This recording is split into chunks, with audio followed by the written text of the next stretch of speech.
Sign it, Mom. That's how it started. No, how are you feeling? No, we love you. Just a damn clipboard and 3 fake smiles. I looked at my son Daniel first, 42, MBA, always calculating. Then my daughter Melissa, crying on cue like she was auditioning for daytime TV. And my youngest, Brian, quiet, nervous, the weak link. Sign what? I asked. Daniel sighed like I was a toddler. It's just temporary paperwork, assisted living. You'll be safer there. Safer. I built the house they were standing in, paid it off, raised them alone after their father died, worked double shifts for 23 years. And now I needed to be safe? I don't have dementia, I said calmly. Melissa grabbed my hand. No one said that, Mom. But they had. Not to my face. I saw the neurologist report folded under the clipboard. Cognitive decline suspected. Suspected? By a doctor I met once for 12 minutes? You forgot to pay the electric bill last month, Daniel added. I stared at him. I didn't forget. I was testing them, and they failed. 3 weeks earlier, I overheard something. Daniel was in my kitchen whispering. I checked her accounts. If we move her into assisted living, we can sell the house. Property value's insane right now. Melissa whispered back, What about Mom? Silence. Then, she won't even know. That's when I understood. They didn't think I was fragile. They thought I was finished. Back to the clipboard. Mom, Daniel said firmly, we already put down a deposit. Of course they did. They'd already moved my furniture from the upstairs bedroom, packed boxes without asking. You moved my things? It's for the best. For the best. I signed the paper, and Melissa actually smiled in relief. That was mistake number 1, because I didn't sign surrender papers. I signed entry papers. The next morning, they drove me there. Sunny Meadows Senior Living. Fresh paint, fake flowers, smelled like lemon disinfectant and quiet sadness. Melissa kissed my cheek.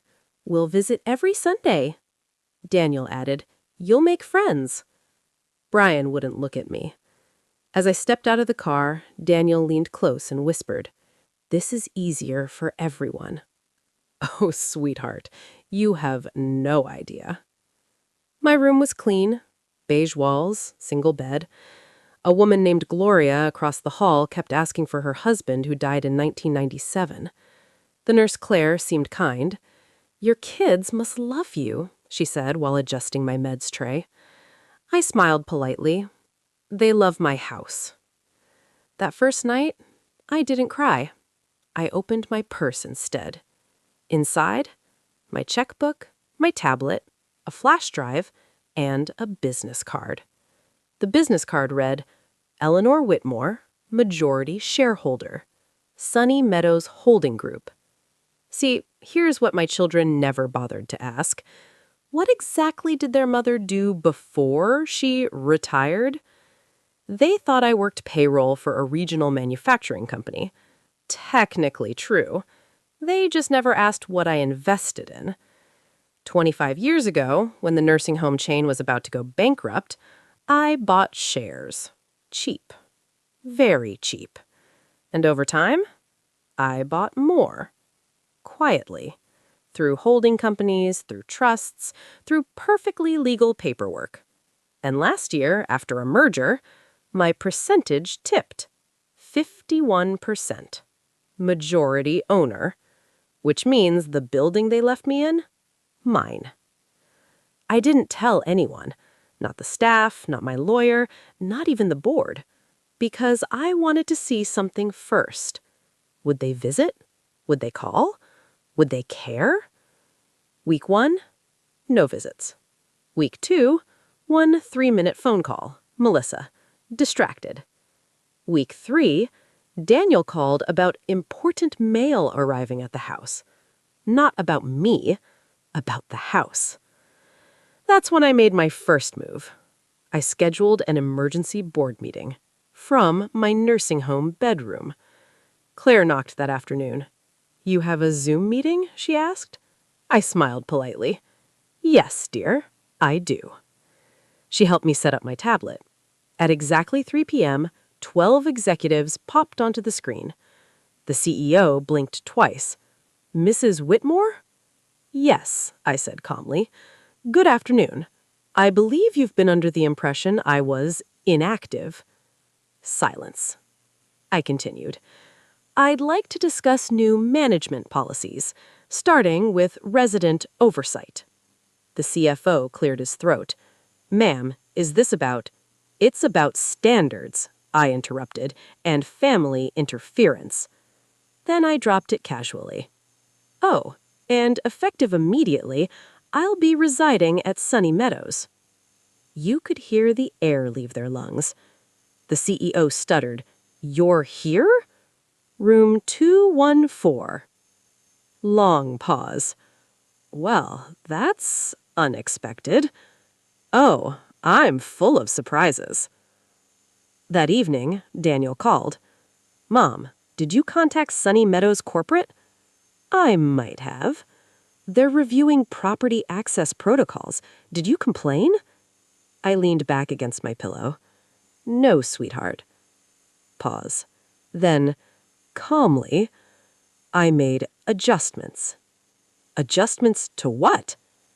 I smiled. "It means you should probably check who owns the building before you assume I'm trapped in it." Click. He hung up.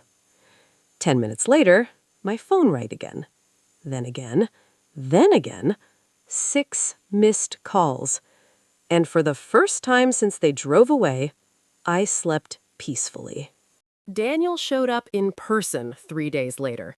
Didn't call first, didn't schedule a visit. He stormed into Sunny Meadows like he owned the place. Technically, he didn't, but I did. Claire knocked gently. "Mrs. Whitmore, your son is here." I smiled. "Of course he is." Daniel walked into my room holding a stack of papers. "What did you do?" No hello, no hug. Straight to panic. I looked up from my tea. "I'm 68, not dead. Sit down." He didn't sit. "The board called me." "Oh? And why would the board call you?" "They said you've been making executive decisions." "I have."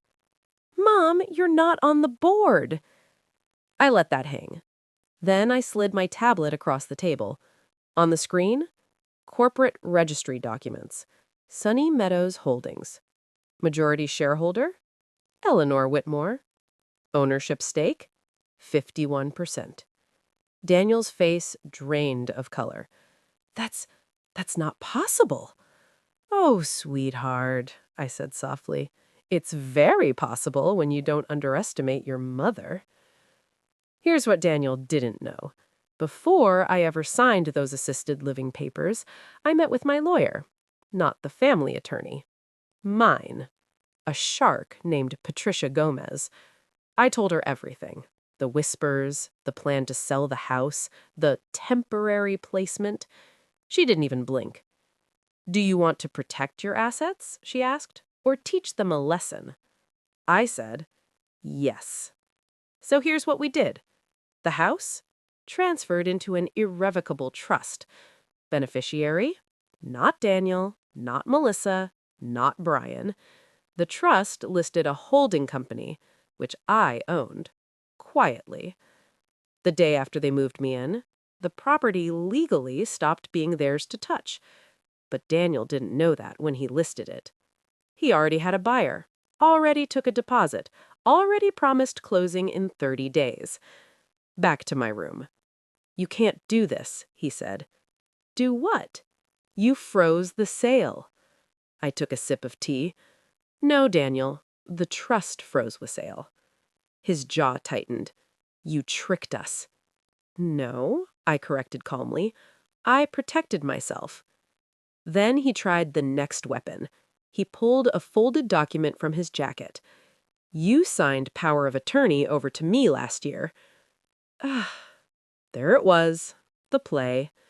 I nodded slowly. Yes, limited medical power of attorney. He blinked. What? Medical, I repeated, in case I was unconscious, not financial. That's not what this says. Read page 3. He unfolded it. His hands started shaking.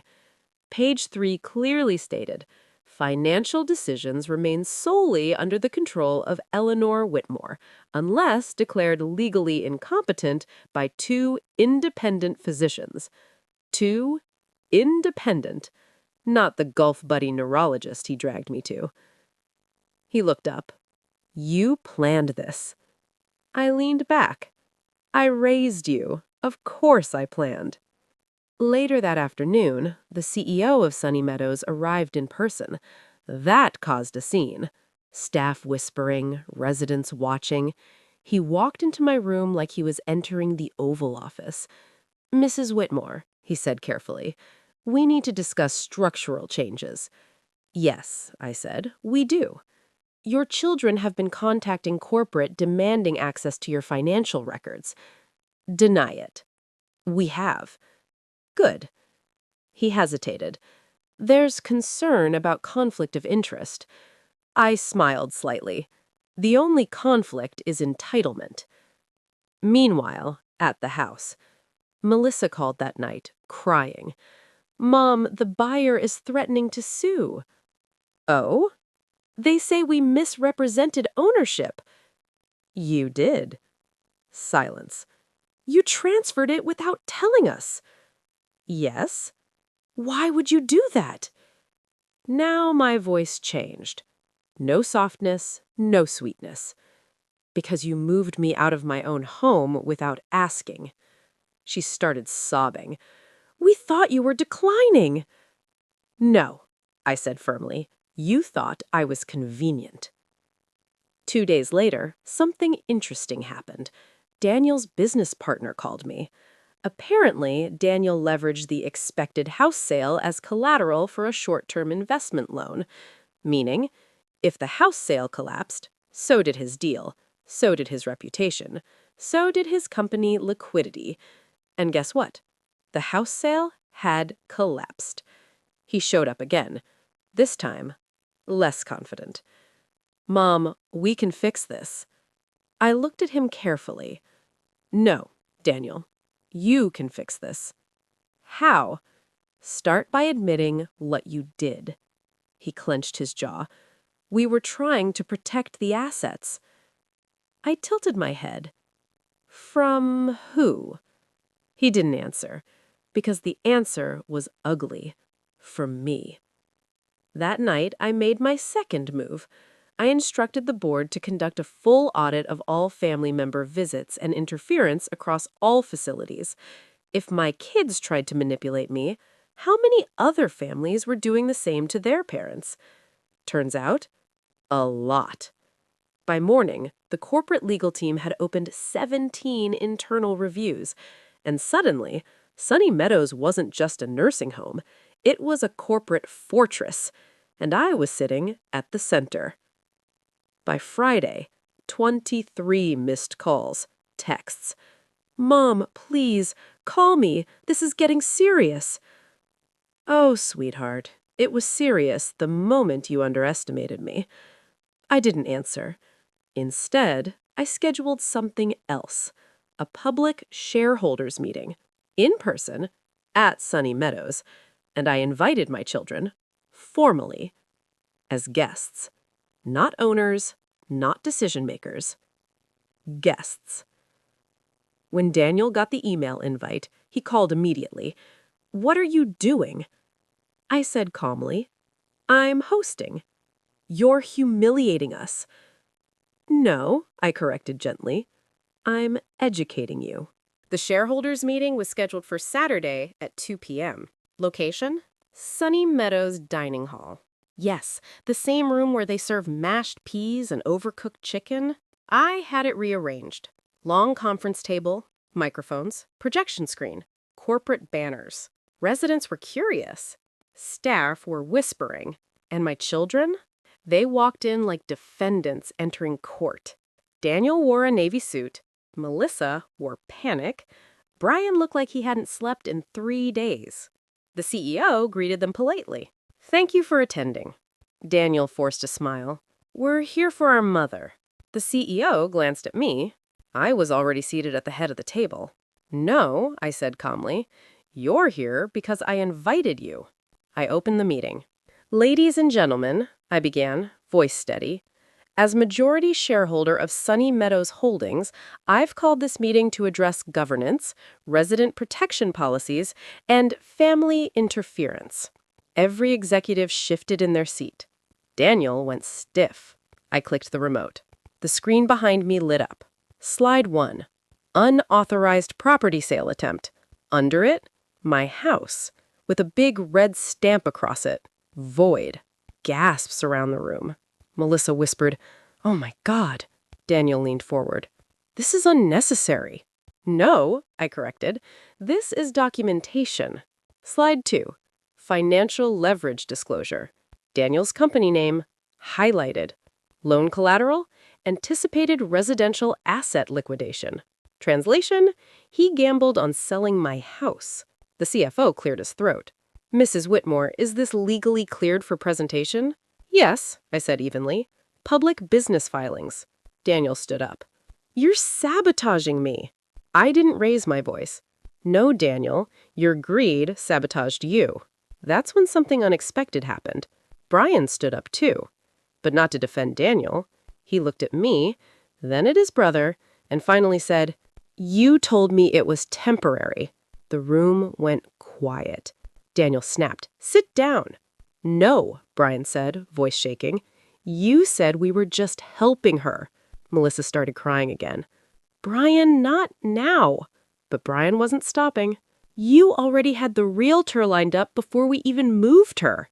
There it was, out loud, in front of executives, in front of witnesses. Daniel looked like someone pulled the oxygen out of the room. I clicked one more time. Slide 3. Effective immediately, policy reform. Mandatory cognitive evaluations must be conducted by independent rotating physicians. Family asset liquidation requests flagged for review. Resident legal consultation access guaranteed. Financial abuse hotline established. The CEO leaned back slowly. "This will change operations nationwide." "That's the point," I said. Daniel stared at me. "You're doing all this because of one misunderstanding?" Now my voice dropped. "No, I'm doing this because you thought I was disposable." Halfway through the meeting, Daniel's phone started buzzing. He ignored it. Then it buzzed again, and again. Finally, he checked it. His face went white. His investment partner had pulled out. Without the house collateral, the bank froze his credit line, which meant payroll at his firm in danger, which meant public reputation fragile, and investors smell blood fast. He whispered under his breath, "This can't be happening." I leaned toward him slightly. It already did. Then came the twist I didn't expect. The CFO cleared his throat. "There's one more issue, Mrs. Whitmore." I turned. "Yes?"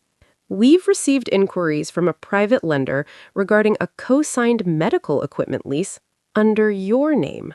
My stomach tightened. "I didn't co-sign anything." He nodded. "That's what we believed." He projected the document. Electronic signature. Mine. Forged. Borrower? Melissa. The room tilted.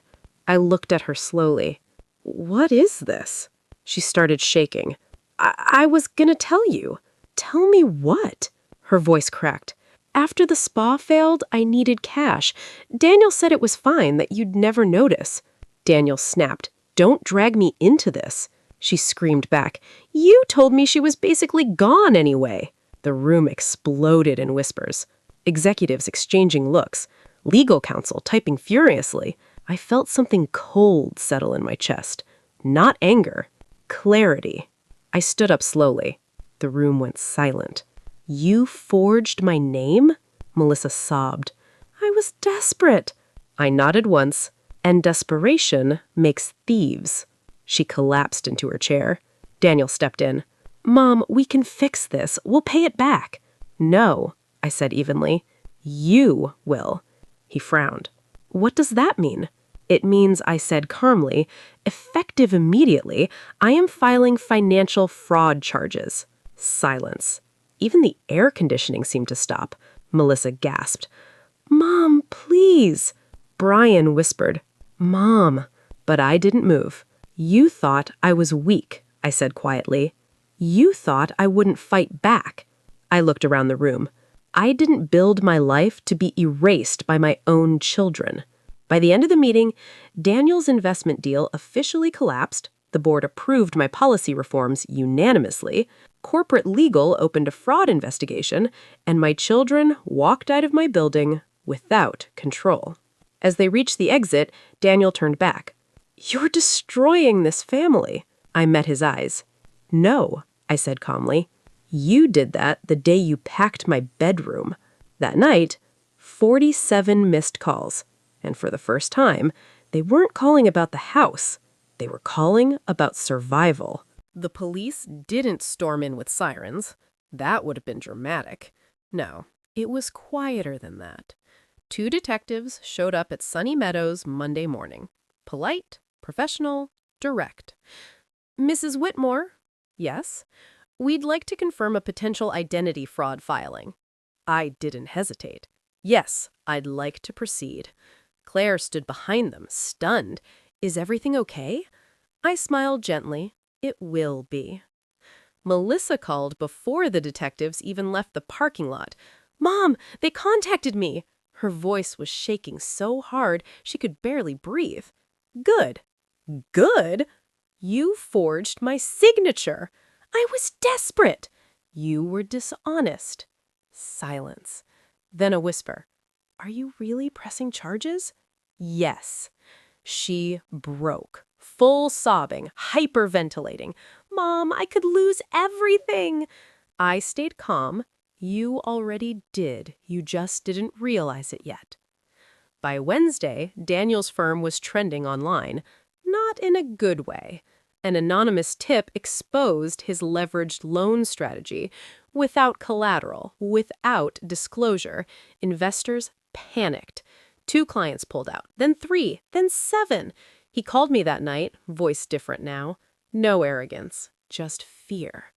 Mom, I'm asking you as your son, please drop this. I didn't answer immediately. Then quietly, did you ask me when you packed my clothes? Silence. You didn't. Brian came alone. No suit, no strategy. Just my youngest boy standing in my doorway like he did when he was 10 and scared of thunderstorms. I didn't know it would go this far. I looked at him carefully. But you knew it was wrong. He nodded. Yes. And you said nothing. His eyes filled. I was scared of Daniel. There it was. The truth. Daniel wasn't just controlling me. He'd been controlling them, too. I'm sorry, Mom. And for the first time in weeks, I believed one of them. Sit down, I said softly. He did. We talked for 2 hours about childhood, about their father, about how things shifted after money became the focus. When he left, he hugged me, not because he needed something, but because he was ashamed. That mattered. Now, here's the part they never saw coming. 3 years ago, after my cancer scare, I rewrote my will. Originally, everything was divided equally among the 3 of them. House, investments, corporate shares, everything. But after hearing those whispers in my kitchen weeks ago, I updated it again. I didn't remove them completely. I did something smarter. Conditional inheritance. By Friday, my attorney Patricia arrived at Sunny Meadows. Sharp suit, sharper mind. Ready? She asked. Yes. We scheduled a formal will disclosure meeting. Not because I had to, but because I wanted transparency. They showed up, all 3. Melissa looked pale, Daniel looked tired, Brian looked steady. Patricia began reading. Primary estate assets shall be transferred under the following conditions. Daniel leaned forward. Melissa held her breath. Brian just listened. Each beneficiary must complete a court-certified financial ethics rehabilitation program. Daniel scoffed. This is ridiculous. Patricia continued. Any beneficiary found guilty of financial fraud against the estate will have their share permanently revoked. Melissa's face drained completely. Mom! I didn't look at her. There is more, Patricia said calmly. In the event of verified exploitation attempt, majority voting rights of Sunny Meadows Holdings shall be transferred to a charitable elder advocacy trust. Daniel stood up. You're giving our inheritance away? No, I said calmly. I'm protecting it from you. This is manipulation, Daniel snapped. No, I replied. It's accountability. You're choosing a building over your children. I held his gaze. No, I'm choosing integrity over entitlement. Melissa whispered through tears. I made one mistake. You forged legal documents. Daniel paced. This is revenge. Finally, I raised my voice. No, this is correction. The room went silent. I tried to erase me. I tried to decide I was finished. I leaned forward slightly. I'm not finished. Later that night, Melissa called again. The detectives wanted her to come in for questioning. She was terrified. Mom, if I get charged... You should have thought about that before you signed my name. She cried quietly. Are you really okay with this? That question lingered. Was I okay with it? No, but I was done being emotional collateral.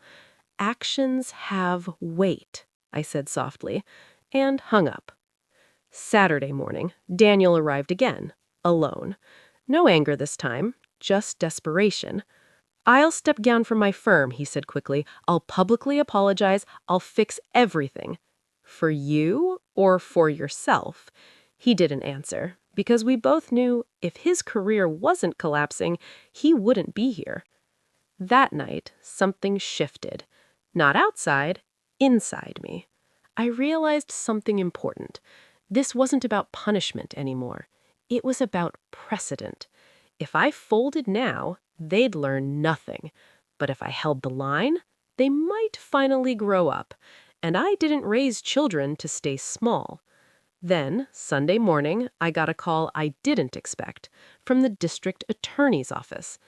Mrs. Whitmore, the woman said calmly, your daughter's case may escalate unless you formally state your position regarding prosecution. Meaning, I had power, real power, and whatever I chose next would define everything. The district attorney gave me 48 hours. That's how long I had to decide whether Melissa's fraud case moved forward. 48 hours to choose between justice and motherhood. Melissa sat at the defense table looking 10 years older. Daniel sat behind her, jaw tight. Brian sat next to me, not because he had to, because he chose to. The judge reviewed the forged signature, the loan documents, the attempted property liquidation. Then she looked at me. Mrs. Whitmore, do you wish to proceed with full prosecution? The room held its breath.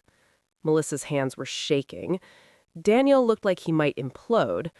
Brian didn't look at me. He respected whatever choice I would make. And that's when I understood something. Power isn't about destroying people. It's about deciding you don't have to. I stood up. Yes, Your Honor, a crime was committed. Melissa closed her eyes. Daniel clenched his fists. But, I continued, I am requesting conditional resolution. The prosecutor turned. Conditional? Yes. I looked directly at Melissa. If she enters a financial responsibility program, repays every dollar personally, and relinquishes any temporary claim to my estate until completion, I paused. I will not pursue incarceration. Gasps in the courtroom. Melissa's hands burst into tears. Daniel exhaled like he'd been underwater. The judge nodded slowly. Mrs. Whitmore, that is within your rights. She banged the gavel, and just like that, it was over. But not erased. Melissa approached me slowly. I don't deserve that. No, I said honestly. You don't. She swallowed hard. But I'm giving you a path anyway. Daniel stepped forward. I was wrong. I looked at him carefully. About what? About thinking you were slipping. No, I corrected. You were wrong about thinking I was convenient. He nodded, and for once, he didn't argue. Over the next month, Daniel's firm downsized. He stepped down as managing partner, not because I forced him, because investors did. Reputation doesn't recover quickly. But something interesting happened. Instead of blaming me publicly, he told the truth. We made poor family decisions that affected my judgment. That sentence cost him pride, but it gained him something else: accountability. Melissa sold her luxury SUE, moved into a smaller apartment, took a real job, no shortcuts, no fake signatures. She started therapy, financial counseling. And every month, a repayment check arrived, signed by her, not forged. Brian visited every Sunday, not out of guilt, out of consistency. He asked about the business, sat in on policy discussions, and one day he said something quiet but powerful. You didn't just protect yourself, you protected other parents. That mattered more than any apology. 3 months later, I called another shareholder meeting. Same room, same table, but different energy. I made one final announcement. I will be stepping back from daily operational control. Daniel's head lifted. Melissa froze. Brian looked calm. I am appointing an elder advocacy trust as oversight majority. Daniel blinked. You're giving it away? No, I said gently. I'm making sure it never becomes leverage again. Then I looked at my children. My estate remains conditional. Melissa nodded. Daniel didn't argue. Brian smiled slightly, because now they understood. Inheritance isn't a right, it's a reflection. One evening, Daniel sat across from me quietly. I really thought you were declining, he admitted. I tilted my head. No, you were impatient. He looked down. I'm sorry. And this time, it wasn't strategic. It was human.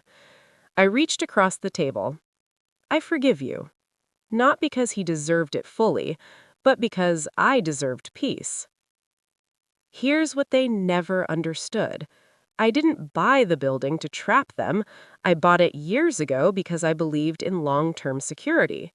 They mistook silence for weakness. They mistook age for irrelevance. They mistook motherhood for surrender. And that was their biggest mistake. 6 months later, Sunny Meadows lobby, residents laughing, new policies in place nationwide, family abuse hotline active, corporate oversight strengthened. I sit in the garden courtyard. Daniel brings coffee, Melissa brings homemade muffins, Brian brings financial reports. Not because they're entitled, but because they're rebuilding. Daniel looks at me and says quietly, "You were never the weak one." I smile. No, sweetheart. I was the foundation. And foundations don't crumble. They hold everything up.